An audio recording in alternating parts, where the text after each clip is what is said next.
Welcome, everybody. Welcome to Liberty Call. It is Monday, February 6th, 2023. Hope everybody's having a fantastic weekend out there. If it's your first time watching, please give me some thumbs up, like, share, subscribe. I greatly appreciate it. And let's go ahead and jump into the numbers and see how things worked out today. Dow Jones was down 0.1%, closed at 33,891. It was all over the place today. S&P 500 was down 0.62. It was in the red most of the day, closed at 4110. NASDAQ was down 1%, closed at 11,887. Small cap down 1.3. The VIX was up 6.06% today. It's currently hovering at 1944. Canada was down 0.62. Brazil up 0.14. Mexico up 0.32. The European markets, Germany was down 0.84, UK down 0.82, France down 1.34, Euro stocks down 1.23, Netherlands down 1.5, Spain down 0.72, Italy, one of the lone bright spots, up 0.27, Switzerland down 0.58, and Portugal down 0.3. Let's see here. Both Russian exchanges were in the green. The MOEX was up 1.07, the RTSI up 0.46. And the overnights in Asia, mostly red. Japan was up 0.67, Australia down 0.25%. In China, the Shanghai was down 0.76, the SE component down 1.18, China A50 down 1.49, DJ Shanghai down 0.95, and the Hang Seng down 2.02.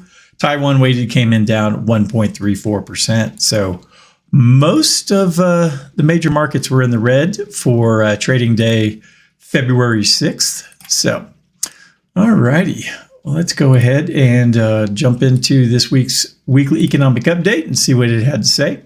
Week on Wall Street, stocks were mixed last week following better than expected corporate reports and increasing optimism over a slowdown in interest rates. The Dow Jones Industrial Average edged lower 0.15%. The S&P 500 rose 1.62. NASDAQ picked up 3.31%, and internationals increased by 1.16%.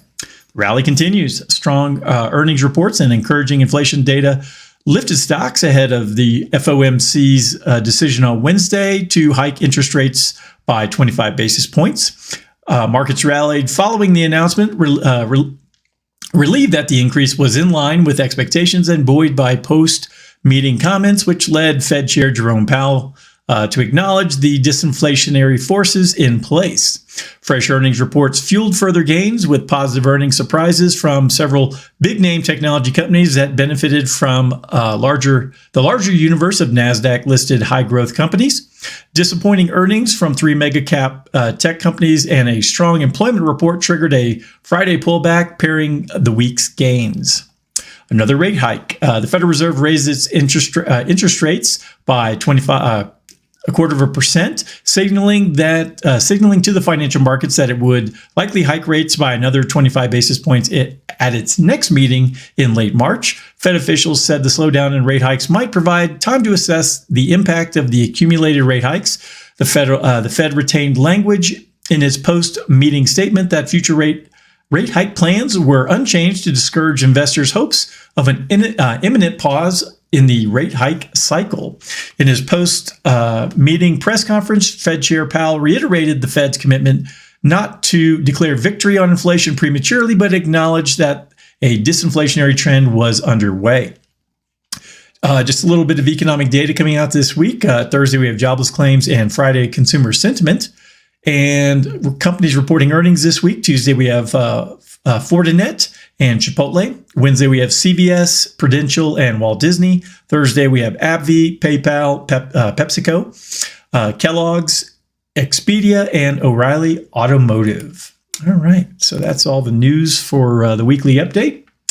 Let's go ahead and go through today's market recap real quick. S&P 500 off lows, but remains pressured as Fed jitters drive up Treasury yields.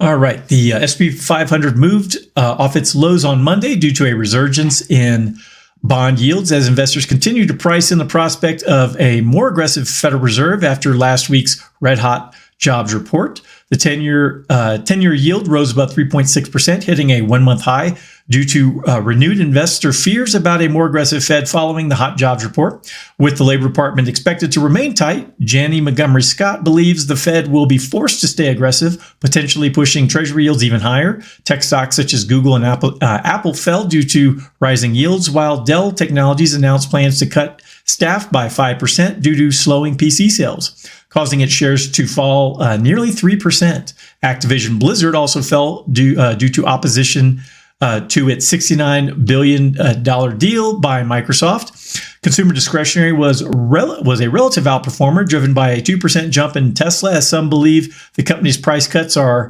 helping it gain market share in China.